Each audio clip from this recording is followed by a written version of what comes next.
Ser podcast. Desde que pasó la pandemia me gusta más salir por la tarde que por la noche y yo creo que es porque siento que disfruto más del día. Después de haber estado encerrada tanto tiempo, ahora disfruto más de salir con mis amigos por las tardes. Crónica 24/7. El tardeo es una de las herencias post-COVID.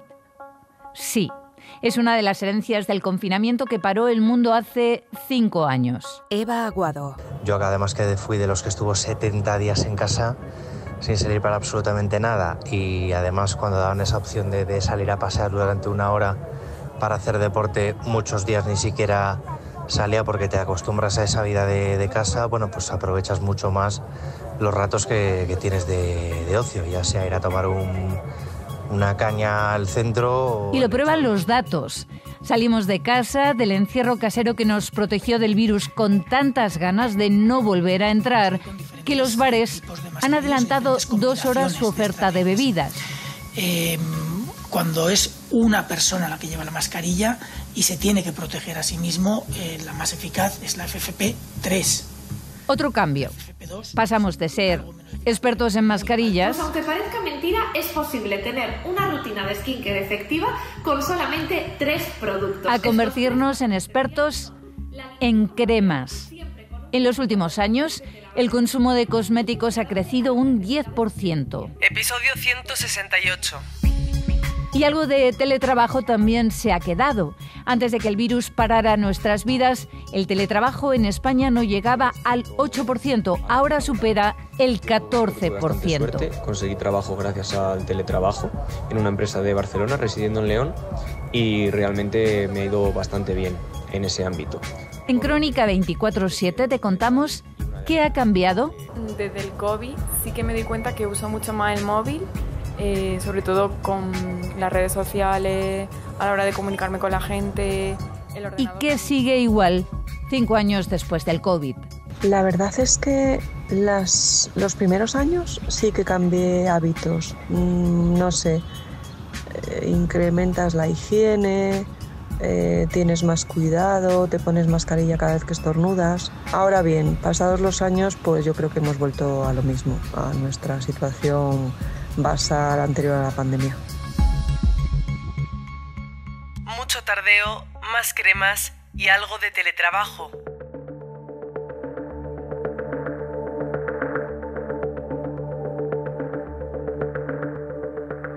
Los límites horarios que vivimos en la pandemia nos han dejado una herencia que ha venido para quedarse. Por Adela Molina.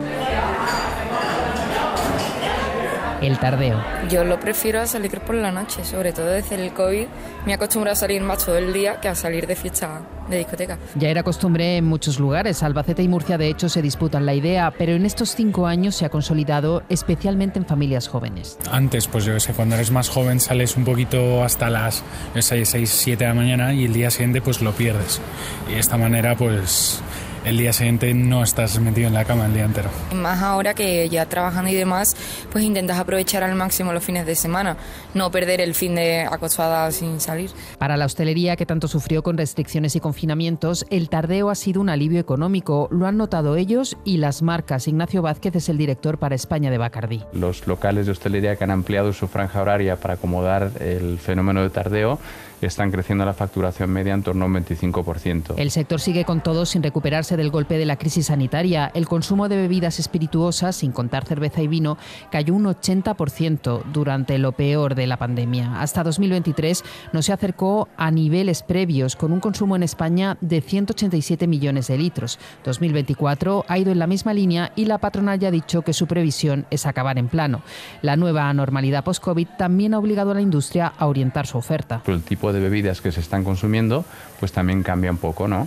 Sí que se consumen los cócteles clásicos como un gin tonic o como un ron con Coca-Cola, pero también es verdad que ahora hay un consumo de otro tipo de bebidas, pues como el aperitivo, como el spritz, que al final hace que sea es un consumo de más baja graduación, más refrescante, bebidas más largas, digamos, que te permiten estar pues más tiempo disfrutando de tus amigos durante el día, ¿no? Salimos antes, bebemos menos y tras la pandemia también nos preocupamos más por nuestra imagen personal. Vital Perfection desafía la gravedad actuando sobre la línea de la mandíbula para un efecto lifting y un óvalo facial redefinido. Las ventas de cosméticos y perfumes han llegado a niveles récord tras la crisis sanitaria. Un 11% se incrementó el consumo en 2022, el 12% en 2023 y va a superar el 7% en 2024, un auge que el sector relaciona con la preocupación por la salud y el bienestar. El consumidor está vinculando los productos del sector a su bienestar, no solo físico, sino también emocional, a la salud y al cuidarse. Y todas estas cuestiones combinadas hacen que los productos del sector se vuelvan esenciales para el consumidor y para que él se encuentre bien. Óscar Mateo, director de estudios de Estampa, la patronal de cosmética y perfumes, explica que es el cuidado de la piel y los perfumes los que tiran de un consumo que además exige calidad. Es un consumidor que podríamos decir que es marquista, es selectivo, va buscando productos de alta gama y que sean muy eficaces, muy seguros, muy de alto valor añadido. Las exportaciones de perfumería y cosmética están también en niveles récord. 7.700 millones de euros se alcanzaron en 2024. Exportamos más cosmética y perfumes que aceite de oliva, vino y calzado. La pandemia fue para muchos trabajadores sinónimo de Zoom. Es decir, que me siento feliz, me hace feliz esto porque cuando estaba triste lo necesité. El teletrabajo parecía que había venido para cambiarnos la vida, pero no. Los empresarios ya empezaron a avisar en 2021 que aquello tenía que acabarse. Esto decía entonces el presidente de la COE, Antonio Garamendi. Pero las empresas quieren trabajo presencial, y lo digo con claridad. Bueno, no voy a decir, pero vamos, conozco casos donde, oye, vamos, ven, si estoy en Sevilla, y dices, pero ¿cómo que estás en Sevilla? No, estoy teletrabajando, no, que estés teletrabajando no significa que estés en Sevilla o en la playa. Es decir, no, lo digo porque esos espacios de, no, es que me voy a quedar en... Y dices, no, es decir, trabajo es trabajo, la flexibilidad es la flexibilidad, pero también yo creo que hay un punto donde la empresa necesita en este caso esa seriedad. Según el Instituto Nacional de Estadística, poco más del 8% de los españoles teletrabajaba en 2019. La cifra llegó al 19% durante la pandemia para acabar estabilizándose en torno al 14% en 2024. Encerrados en casa, llegamos a consumir 240 minutos de televisión. 4 horas al día nos metíamos entonces, ahora la media está en menos de 3 horas, 171 minutos. Las plataformas han seguido mejorando resultados a pesar de ese descenso por el aumento del precio. Las heridas que la pandemia dejó en la economía siguen en cualquier caso sin cicatrizar del todo. Estuvimos a punto de colapsar y el Estado disparó el dinero público para evitar aquel colapso. 113.000 millones de euros nos gastamos solo el primer año. La deuda escaló al 124,2%, más de lo que generaba nuestro PIB anual. Había que pagar ERTES, ayudas sociales, vacunas, sanitarios, refuerzos. Desde entonces la deuda ha bajado casi 20 puntos, pero todavía, a fecha de hoy, está casi 7 puntos por encima del nivel previo a la pandemia. Así que la factura del COVID, en términos económicos, todavía la estamos pagando. Crónica 24/7.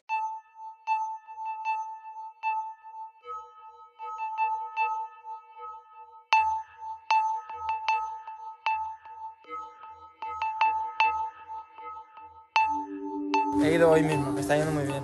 Ha ido al psicólogo, a la psicóloga. Está mejorando cada vez, pero aún queda mucho. Sí, yo creo que el tema de normalizar ir al psicólogo y al tal debería ser más normal. Debería ser más normal admitir que hacemos terapia porque nos ayuda a mejorar nuestra salud mental. Pero todavía se oculta. Porque creo que es un tema que se esconde mucho. En plan, da vergüenza decirlo. Y normalizarlo, que hay mucho estigma todavía. Hay mucha gente que cree que ir al psicólogo es que estás loco o no tiene nada que ver. El 20% de la población española, de hecho, ha necesitado atención a su salud mental en el último año. Creo que es cuidarse y conocerse también, que creo que es muy necesario. Sin embargo, mucha gente lo evita. Evita buscar ayuda de los especialistas para combatir el estrés, la depresión. No va a terapia, o porque le falta información, o porque en la pública hay que esperar y en la sanidad privada es muy caro. Yo creo que todos deberíamos ir, pero también todos tendríamos que tener las facilidades para poder ir. Por parte de la sanidad pública debería haber más acceso a ello. Y todavía van menos los hombres que las mujeres. ¿Por qué? Todavía hay una cierta vergüenza, un factor social. Ana Asensio es psicóloga y explica por qué todavía los psicólogos atienden en España a un 30 o un 40% menos hombres que mujeres. Todavía el hombre reprime mucho más sus emociones y no entiende la búsqueda de ayuda en el compartir o el que otra persona pueda acompañarte en la resolución de un problema, y la mujer sí que expresa. En Crónica 24/7 hacemos terapia. Te contamos quién va al psicólogo y por qué. Yo creo que cada uno tenemos heridas en nuestra infancia que muchas veces no solemos, cómo identificarlas, pero yo creo que es bueno poder identificarlas y así trabajar un poco. Los hombres sí lloran, pero no van al psicólogo. Ser diagnosticado de una enfermedad. Perder de repente a tu padre, tu madre o uno de tus hijos. Por Adrián del Pozo. O simplemente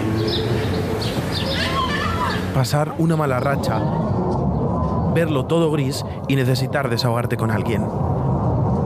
Son motivos que nos podrían llevar a cualquiera a la consulta de un psicólogo o de un psiquiatra. Nos podrían llevar a todos, pero en realidad prácticamente solo las llevan a ellas. Ver a mujeres expresar, llorar, ponerse tristes, y a los hombres no les hemos visto soltar una lágrima ni compartir un problema y digerirlo todo a nivel mental.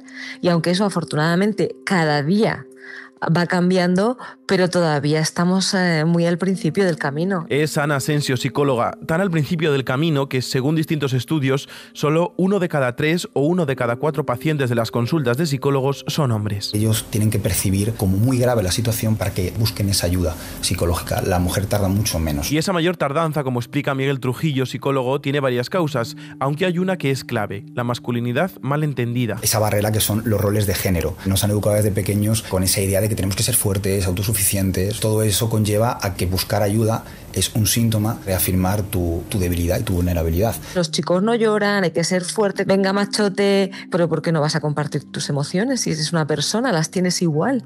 ¿Por qué no vas a llorar? ¿Por qué no vas a decir lo que sientes? Claro que sí.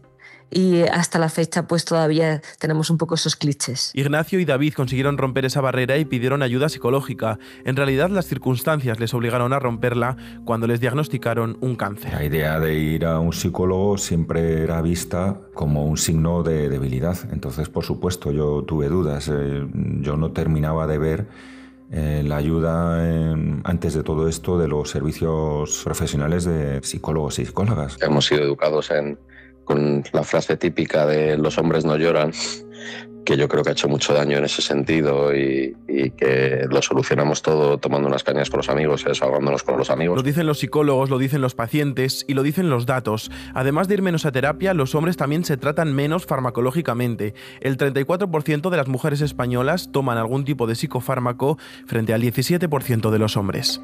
Los hombres tienden más a minimizar, a intentar quitarle importancia como una manera más evitativa de afrontar el problema. Hay emociones como, por ejemplo, el miedo o la tristeza. Si no se abordan y si no se trabajan y si no se facilita su expresión, pues es verdad que se pueden traducir en expresiones de ira, irritabilidad e incluso en comportamientos de aislamiento, que eso se da más en hombres que en mujeres. La educación, la cultura, la configuración cerebral también están detrás de los motivos por los que alguien decide ir al médico. Según datos del Ministerio de Sanidad, las mujeres sufren más anorexia, hasta 7 veces más que los hombres, depresión, 3 veces más, y ansiedad, el doble. Los hombres, en cambio, cuando piden ayuda, lo suelen hacer por trastornos de la personalidad, adicciones o esquizofrenia. Las mujeres el malestar suele ser la ansiedad, la depresión, la autoestima, cosas para compartir, son malestares interiores emocionales. Y los hombres, sus tipos de malestares suelen manifestarlo con irritabilidad, con el comportamiento alterado, con agresividad, y para esto no suelen ir a pedir ayuda. Pero, ¿qué pasa cuando se recibe un golpe de los peores que te puede dar la vida? ¿Qué pasa cuando recibes un diagnóstico que aún asusta tanto como es un cáncer? Yo empecé a notar que necesitaba hablar con un psicólogo cuando llamé a la Asociación Española contra el Cáncer y me preguntó exactamente qué era lo que necesitaba de ellos. Y mi respuesta fue que no se me fuera a la cabeza. Ignacio Sanz tiene cáncer. Decidió pedir ayuda, necesitaba asumir lo que le estaba pasando. Yo, por decirlo claramente, me estaba enfrentando a una probabilidad de morir en el proceso oncológico. Y eso no lo había asumido. Nosotros vivimos muchas veces pensando en el futuro y no nos damos cuenta que al futuro, tengas o no cáncer, puede ser que no exista. El cáncer lo único que pasa es que te pone una realidad de probabilidad, y es que a lo mejor sí conoces la causa de tu muerte, cosa que de forma natural pues no tendría por qué ser así, ¿no? Es muy fácil que con esta enfermedad se te vaya a la cabeza, porque te enfrentas a situaciones que no has vivido antes y que puede ser que no sepas cómo afrontarlas. Según datos de la Asociación Española contra el Cáncer, que avanza la SER, el 75% de las personas que les piden ayuda psicológica son mujeres frente al 25% de los hombres, y eso que, también según sus propios datos, el 55% de quienes la necesitan son hombres. En muchos casos, también en el de Ignacio, al golpe emocional que supone recibir un diagnóstico de cáncer, hay que sumar el estigma del tumor de próstata. Tiene unas connotaciones muy fuertes en la sexualidad propia y en otras cuestiones, como puede ser la incontinencia en un momento dado. Pues el hombre no está acostumbrado a hablar de sus problemas relacionados con la sexualidad o con los problemas de incontinencia. Esta brecha de género en la salud mental, esta reticencia en los hombres a pedir ayuda pasa en todas las edades, aunque sí es verdad que los hombres jóvenes y los adolescentes parece que empiezan a igualarse con las mujeres de su generación. Tenía como un poco de rechazo porque creía que podía gestionarlo todo yo solo y bueno, me animé a ir finalmente y la verdad es que estoy muy contento de la decisión que tomé y de la decisión que me hicieron tomar mi círculo cercano. No es una cuestión de ser valiente o no, sino es una cuestión de necesidad. Creo que es una herramienta muy potente para aprender a relacionarse y creo que las relaciones son mejores. Iñaki tiene 24 años y Javier 31. Te diré que a día de hoy, en los adolescentes que tengo, el 50% son varones y el 50% son mujeres. Sin embargo, en adultos, te diría que el 90%, el 80% son mujeres. Nosotros, a partir de la generación que ahora tiene menos de 20 años, yo ya he notado que vienen indistintamente del sexo. Aún así, las diferencias siguen existiendo. Alguien podría pensar que si los hombres van menos a terapia, si se medican menos, es porque lo necesitan menos, pero no es así. Los hombres, claro que lo pasan mal y tienen problemas emocionales, pero suelen buscar otro tipo de salidas, adicciones, sustancias, sexo, y el llegado al extremo se llega al suicidio, pero porque la conducta suicida es una conducta muy impulsiva. Y los datos están ahí. En España, en 2023, por cada mujer que se suicidó, casi 3 hombres acabaron con su vida. El 74% de los suicidas fueron hombres. Por tanto, ellos no tienen mejor salud mental que ellas, sino que la masculinidad, la educación, el machismo, nos hace no saber, no querer o no poder pedir ayuda cuando la necesitamos. Crónica 24/7. Cuando llegué a Washington por primera vez, me preguntaron de dónde venía. Y yo les dije que del país más rico del mundo. Es el país con los mejores alimentos del mundo, como dice el cocinero José Andrés. Hay lugares de extrañas rocas, esencia del Mediterráneo. El sector gastronómico pesa cada vez más en nuestro crecimiento económico. Les dije que los bancos más importantes, los más ricos, están en el mar y que en ellos hay criaturas marinas que son riquísimas. Según un estudio de KPMG, la gastronomía aporta casi un 30% a la riqueza española. Y los restaurantes tienen cada vez un papel más importante en esa ecuación económica. Pero en muchos restaurantes no caben todos. De esto va este Crónica 24/7, de lo difícil que lo tienen las familias con bebés para disfrutar de determinadas experiencias gastronómicas. Les conté todo eso y desde ese día nadie dudó que venía del país más rico del mundo.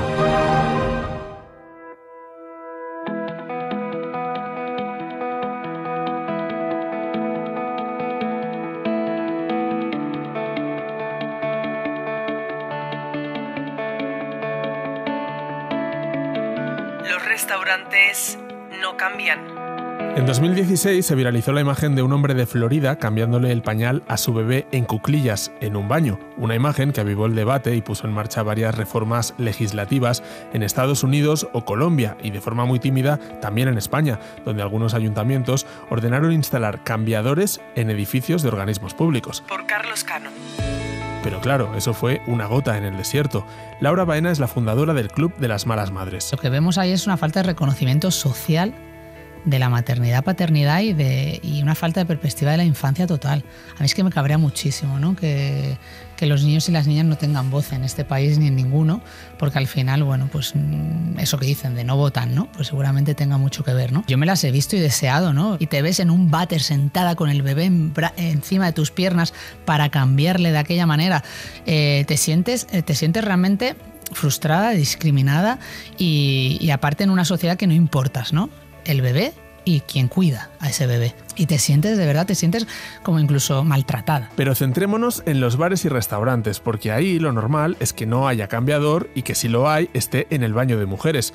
Mavi Villatoro creó Mama Proof en 2011, una plataforma que, entre otras cosas, identifica lugares family friendly. Entendiendo que discriminar es ofrecer un trato peor a una persona que a otra, sí me parece que no facilitar un cambiador en el baño de mujeres y en el baño de hombres para los bebés es discriminar sus necesidades y la de sus cuidadores y cuidadoras. Y es que no todos los establecimientos actúan igual. Con motivo del 8 de marzo le he preguntado a 30 restaurantes españoles con estrella Michelin si aceptan niños. La mitad con una mujer como chef y la otra mitad con un hombre.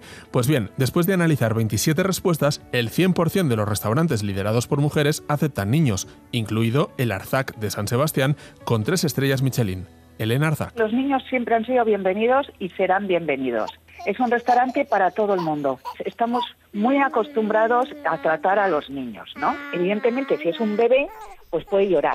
Pero la gente es coherente, entonces si su bebé empieza a llorar, lógicamente se aparta o nosotros en la sala le ayudamos a encontrar una solución, un espacio donde pueda estar, etcétera, etcétera. Y si Elena Arzac es la única mujer con 3 estrellas Michelin de España, Fina Puigdevall, de Las Cols, en Olot, Girona, es la única que tiene 2. Totalmente a favor de que los padres vengan con sus hijos. Sí, claro que hemos calentado biberones, papillas, de todo, sí, sí. En mi caso yo sí que he ido a restaurantes siempre con mis hijas y creo que esto las educa y aprenden a comer y a comportarse en público. Para mí es que encuentro que es como muy feo que no se admitan a los niños. Es francamente un error. Para mí no es un tema discutible. Lo curioso es que cuando el chef es un hombre, las respuestas ya no son tan unánimes. En más de la mitad o no aceptan niños o lo hacen solo bajo determinadas condiciones. Y al preguntarles si tienen cambiador, la proporción es parecida. Cuando manda una chef, el 66% tienen cambiador o un espacio cómodo para las familias, y cuando el chef es un hombre, en cambio, la cifra se reduce al 23%.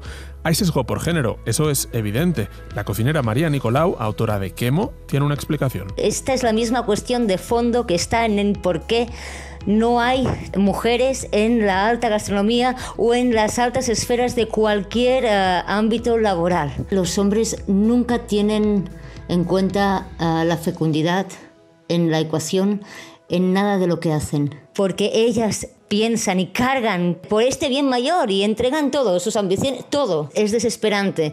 Y ellos son los que están demasiado ocupados teniendo éxito. Pero el machismo no es la única causa, como explica el experto en gestión de restaurantes Paco Cruz, conocido como The Food Manager. Para muchos restaurantes el perfil familia no es rentable. El ticket medio de una familia suele ser menor, suelen estar mucho más tiempo en la mesa, suelen dar más guerra. Entonces sí entiendo que haya restaurantes, lo entiendo que no quiere decir que lo comparta, pero sí entiendo que hay restaurantes que dicen, oye, a mí no me compensa facilitarlo. Que sí, que si vienen, que si tal, que si cual, bueno, pero facilitarlo, no. Y es verdad que cada vez más hay los que ponen en la web de reserva directamente, no tenemos trona. Que es como querer decir, no queremos a tu hijo, no queremos familia. Los cambiadores no son muy caros. Manel Marsignac trabaja como comercial en la distribuidora Joan y vende los de la marca americana Rubbermaid, sobre todo a grandes cadenas hoteleras o franquicias. 300, 400 PVP según la marca. Y luego ahí tienes descuentos, Y encima pues son productos que no se estropean. Cuando son grupos de restauración y franquicias o grupos de restauración a nivel internacionales, pues prácticamente están obligados. Pero también hay pequeños restaurantes de alta cocina en los que no solo aceptan niños, sino que tienen un cambiador instalado en el baño adaptado para personas con discapacidad. César Martín es el chef de La Casa, en Madrid. Te cuesta más pagar a la persona que venga a hacerlo que el propio cambiador. O sea, nada, no es un tema económico, evidentemente, es un tema de que no se quiere hacer. La cuestión, al final, es si debería regularse, como se ha hecho en materia de terrazas, de salidas de emergencia o de accesibilidad, para que sí sea obligatorio en los establecimientos de cierto tamaño, porque no tener cambiador es disuasorio o discriminatorio con las personas de menos de 1 o 2 años. Nunca me lo había planteado y he pensado, guau, María, eres súper mala madre. Y en realidad es que luego me paro a pensar y digo, yo la he cambiado en un banco de la calle, he cambiado a mi hija en un margen de un camino, he cambiado a mi hija hasta encima de la mesa del restaurante en un rincón. No sé cómo lo he hecho, me he buscado la vida, pero ahora que lo dices, pues sí que no cuesta nada. Y además pones uno de estos plegables que quedan enganchados en la pared y no molestan, y no veo por qué no debería legislarse al respecto. Son personas, ¿no? Laura Baena también cree que debería ser obligatorio. Si al final nos llevan a generar pues esos barrios, ¿no? Esos barrios de familias en los que ahí sí se acepta y está bien visto tener restaurantes, tener parques, tener espacios de ocio, y es como, oye, es que yo no quiero eso. Es que una sociedad avanzada, una sociedad diversa, quiere decir donde todos y todas estemos integradas, ¿no? Tenemos que trabajar por ciudades más amigables y más baby friendly, ¿no? Como hay muchas en Europa. Yo creo que eso pequeño que tú dices del cambiador es un signo inequívoco de la falta de reconocimiento social de las familias en España, ¿no? Y debería estar por ley, por supuesto. El cocinero César Martín, en cambio, preferiría que no. Yo no soy muy partidario de que te tuvieran que obligar. O sea, me parece lamentable que una ley te tenga que obligar a hacer esto. Pero sí que, ponerlo en conciencia y que la gente sepa lo que está ocurriendo y que cada vez seamos más conscientes de que deben cambiar las cosas, eso sí que estoy bastante a favor. España tiene un problema demográfico porque nacen muy pocos niños, de media menos de 1,2 por mujer, y seguro que no se debe a la escasez de cambiadores en los restaurantes, pero sí es un síntoma de lo que muchos consideran adultocentrismo o discriminación por edad, algo que además ni siquiera está en la agenda política. Crónica 24/7. Esto es Crónica 24/7, el podcast de reportajes de la cadena SER que cada semana busca y te ofrece testimonios, historias. Las empresas quieren trabajo presencial, y lo digo con claridad. Bueno, no voy a decir, pero vamos, conozco casos donde, oye, ven, si estoy en Sevilla, y dices, pero ¿cómo estás en Sevilla? No, estoy trabajando. No, que estés trabajando no significa que estés en Sevilla. Información, miradas. Hemos sido educados con la frase típica de los hombres no lloran, que yo creo que ha hecho mucho daño en ese sentido y que lo solucionamos todo tomando unas cañas con los amigos y desahogándonos con los amigos. Crónica 24/7 es una producción de SER Podcast. Yo creo que eso pequeño que tú dices del cambiador es un signo inequívoco de la falta de reconocimiento social de las familias en España, ¿no? Dirección: Eva Aguado. Está en todas las plataformas. Suscríbete. Realización y diseño sonoro: Juan Aranaz. Para no perderte ningún episodio, síguenos en la aplicación o la web de la SER, Podium Podcast o tu plataforma de audio favorita. SER Podcast.